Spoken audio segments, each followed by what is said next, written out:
Online study में आप सभी का स्वागत है ओनली फॉर 8th क्लास। आज का जो हमारा अध्याय रहेगा वो द्वितीय पाठ, जिसका नाम है बिल्लस्य वाणी न कदापि में श्रुता, अर्थात बिल की वाणी मैंने कभी नहीं सुनी। इस पाठ का अर्थ है, तो इसके बारे में जान लेते हैं कि ये पाठ जो है हमारे पास किस प्रकार कहा गया है। जो प्रस्तुत पाठ जो ये हमारे पास पाठ है वो संस्कृत के प्रसिद्ध कथा ग्रंथ, जो संस्कृत का जो प्रसिद्ध जो कथा ग्रंथ है पंचतंत्र के तृतीय तंत्र, इसमें 5 तंत्र है। जो तृतीय तंत्र है काकोलुकियम से लिया गया है।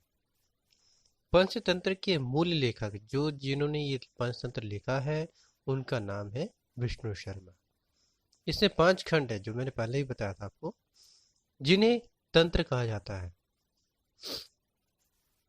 इनमें जो है गद्य और पद्य रूप में कथाएं दी गई है, जिनके पात्र प्रमुख मुख्यतः पशु पक्षी है। क्योंकि जो भी पंचतंत्र बनाते हैं विष्णु शर्मा जी, वो पशु पक्षियों से रिलेटेड जो एक कहानियां जो है वो बनाते हैं, जिसका हिस्सा आपके पास यहाँ पर बिलस्य वाणी कदापि में श्रोता, यानी कि बिल की जो बिल की वाणी है मैंने कभी नहीं सुनी, तो उससे संबंधित जो इस पाठ के बारे में इस कहानी के माध्यम से वो आपको बता रहे हैं।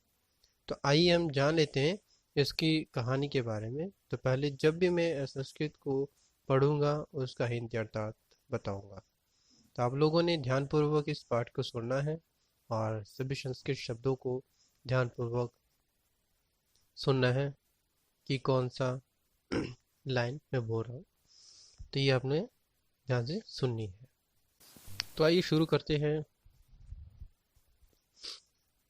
कस्मिंश्चित् वने खरनखरः नाम सिंह प्रतिवसति स्म, अर्थात इस लाइन की जो हिंदी व्याख्या है वो मैं आपको बता रहा हूँ। तो कि क्या कह रहे हैं यहाँ पर, कस्मिंश्चित् वने खरनखरः नाम सिंह प्रतिवसति स्म, यानी कि कस्मिंश्चित् किसी वन में खरनखर नाम का एक शेर रहता था। ये इसकी हिंदी हुई। दूसरी बात करते हैं हम यहाँ पर, सह कदाचित् इतस्ततः परिभ्रमन् क्षुधार्तः न किंचिदापि आहारम प्राप्तवान। एक बार वो क्या होता है कि एक बार वह इधर उधर घूमते हुए भूख से व्याकुल, उससे कुछ भी भोजन नहीं मिलता।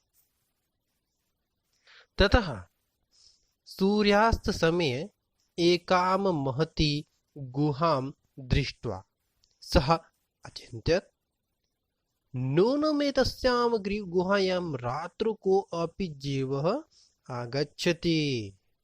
तो इस प्रकार वो बोलता है।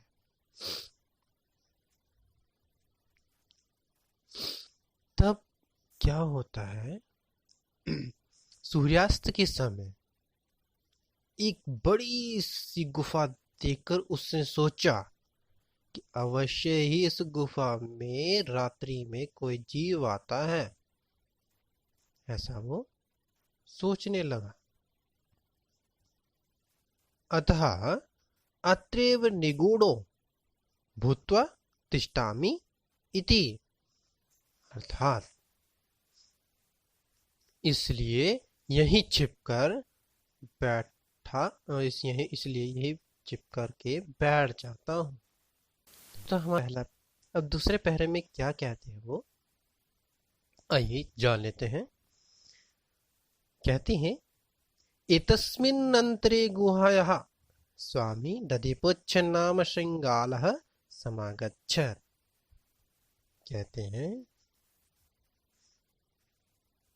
कि इसी बीच में गुफा का स्वामी दधिपुच्छ नामक गीदड़ आ गया। स च यावत् पश्यति तावत् सिंह पद पद्धति गुहायां प्रविष्टा दृश्यते न च बहिरागता। वह जहां तक देखता है वहां तक शेर के पैरों के चिन्ह गुफा में प्रवेश किए हुए तो दिखाई पड़ते हैं, परंतु बाहर नहीं आए। यानी कि वो गुफा के अंदर जाते हुए जो उसके पांव के निशान है वो दिख जाते हैं, परंतु बाहर आने का कोई पांव दिख नहीं रहा। तो ये वो सोचता है। श्रृंगाल अचिंत्य आहो विनष्टो अस्मि। फिर वो सोचता है, गिदड़ सोचा, अरे मैं तो मारा गया हूं। तो वो ऐसा सोचता है। नूनम अस्मिन् बिले सिंह अस्तीति तर्कयामि। तो वो सोचता है कि अवश्य ही इस बिल में कोई शेर है, ऐसा सोचता है वो। तो बोले, तो अब क्या करूं?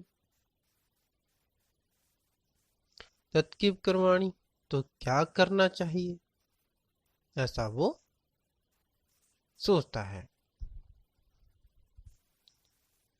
एवं विचिन्त्य दूरस्थरवं कर्तुमारब्ध भो भो बिल्ल।